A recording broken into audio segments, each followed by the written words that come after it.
Ate mu kaweefube w'okukomya okutyoboola eddembe ly'Abannayuganda, gavumenti etadde ekkomo ku makampuni ag'enjawulo agatwala Bannayuganda mu nsi z'ebweru naddala ez'Abawarabu okukuba ekyeyo. Kino kiddiridde alipoota ez'enjawulo ezize zifuluma okuli n'obutambi obulaga engeri Bannayuganda gye bayisibwamu nga bali ku mawanga bwe baba bagezaako okunoonya ekigulira amagaala eddiba. Ebisingawo ku mboozi eno omusasi waffe kabitutuuseeko mu bujjuvu. Gavumenti etadde ekkomo ku kampuni zonna ezitwala Bannayuganda okukola mu nsi z'ebweru okusingira ddala mu nsi z'Abawarabu. Kino kiddiridde ebize byogerwa nti Bannayuganda abatwalibwa mu nsi zino okukola batulugunyizibwa nga batuuseeyo n'empapula zibatambulirako zibaggyibwako ne bayisibwanga mu mboze. Gavumenti egamba nti tewali mateeka malambulukufu agayinza okukuuma Bannayuganda ababa batwaliddwa ebweru okukola nga n'etteeka eririwo erikugira okukusa abantu nalyo teririna bwayiro buyinza okubayamba.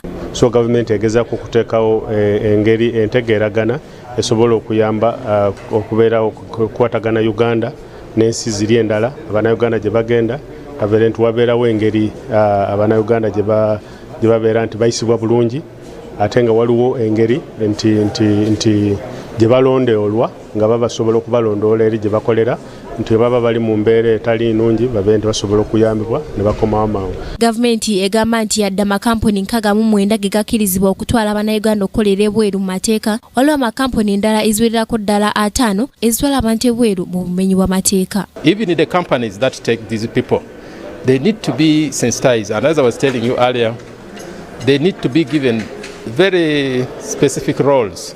When these people go, does it stop there? Who monitors them from there, whether they are doing what they went for? And if they finish their contract, who is responsible for them to come back?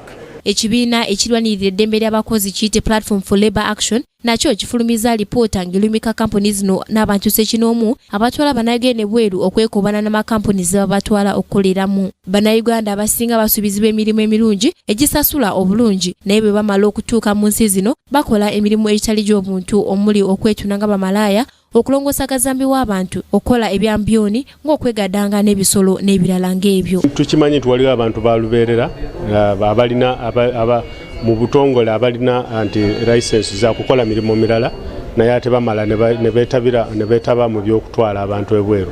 Ekyo bakikola nga kimenya amateeka era twagala kukubiriza abantu bakyewale okolagana n'abantu abo. Okusinziira ku alipoota eno, ensi omuli Qatar, Saudi Arabia ne United Arab Emirates ze zisinga okukwisibwa mu Bannayuganda era ne batulugunyizibwa nga nsolo. Bannanga abampuliriza Bannayuganda bannanga okutuuka eno nga ttanuulu yennyini ne bw'oba muzadde tosobola kuleeta eno omwana wo kati kufa abakuyiseeko eno Saudi Arabia bw'oba ondaba ng'owulira oyagala nnyo toleeta mwana wo Saudi Arabia. Bano bakukisibwa nga bayita mu nsalo za Kenya ne Uganda eza Busia ne Malaba. Wabula abasinga ku bano abakukusibwa abakyala nga ku bitundu 184 bakyala abali wakati w'emyaka 18 na 3. Kigambibwa nti kwabo abakukusibwa abangi ku bo bayita mu makubo agatali matuufu okugenda mu nsi z'ebweru. Wano gavumenti ebasabidde okuyitanga mu makubo agasaanidde. Ku lwa Kingdom TV amalindirire, Joan Comfort Agazo. This is Kingdom TV.